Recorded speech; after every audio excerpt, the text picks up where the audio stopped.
that humming. It's kind of creepy. It's what like evil doctors do when they're...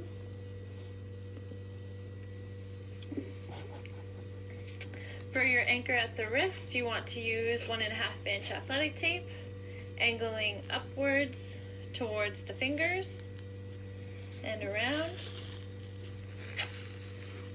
In there. And you can also angle just over the base of the thumb, up towards the pinky. You're going to need another anchor by the knuckles. So for the athletes, you'll want to start near the pinky side, come through the web space of the thumb here, folding the tape over by half to ensure there isn't extra bulk in the area there. And then as you come through and over,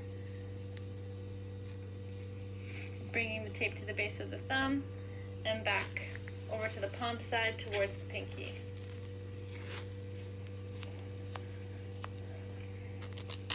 So now that we have kind of the anchor set, we're going to change the position of the athlete slightly. So they're going to turn their palm downwards slightly and almost change the positioning of their hand like they're holding a small cup. Good, and just make sure that their wrist is straight as well. Good, so this is a neutral position of the thumb, making sure that it's not in any hyper extension, hyperflexion. So that's where we want to stabilize the thumb in. The first thing I'm going to do is create a bit of a base for some of the other pieces of tape that we're going to put on. So I'm going to start at the anchor by the knuckles here, almost by the pointer finger, and go over the base of the thumb again and towards the palm side.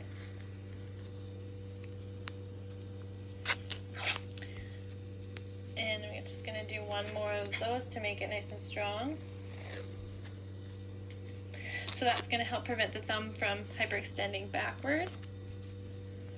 The next thing I'm going to do is grab my athletic tape here. So 1.5 inch, but I've ripped it in half.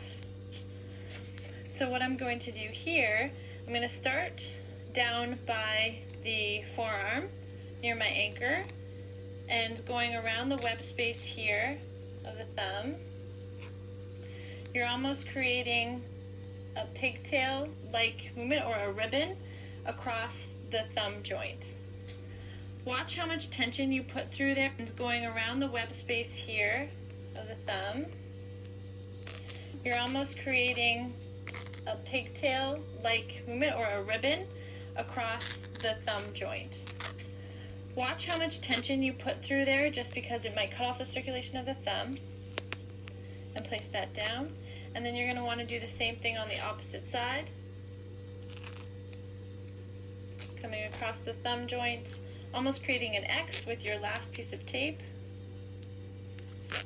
And down back where it came from. Again, watch the tension you put through there, as you don't want to cut off the circulation to their thumb. Okay, so I'm going to do that 2 more times on each side, almost overlapping a little bit as I go. From my last piece of tape.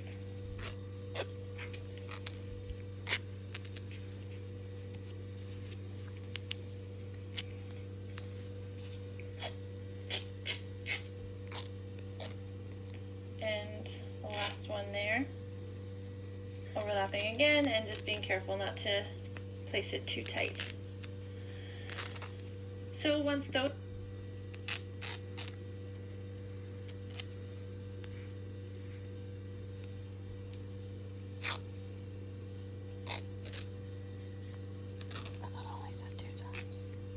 It's 3. Oh.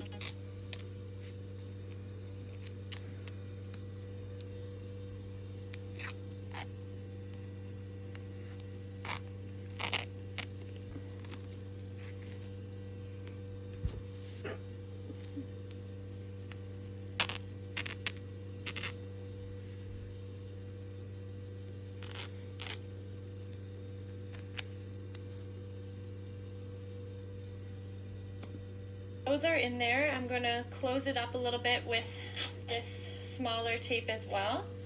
So coming across, starting from the index finger and coming over top of the base of the thumb,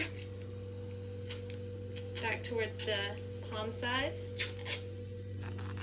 And this is called the hood strips of the thumb tape job, so it limits hyperextension of the thumb. So now that I have these in here, I'm going to close up the tape job.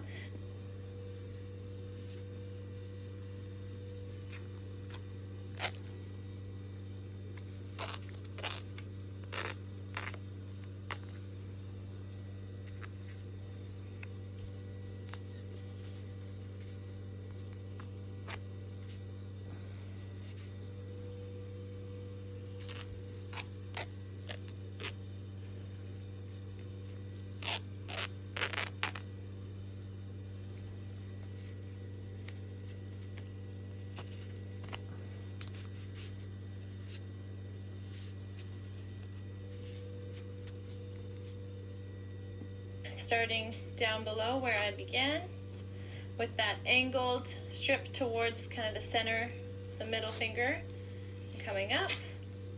So this is going to help seal down the ends of the hood strips that I just put on.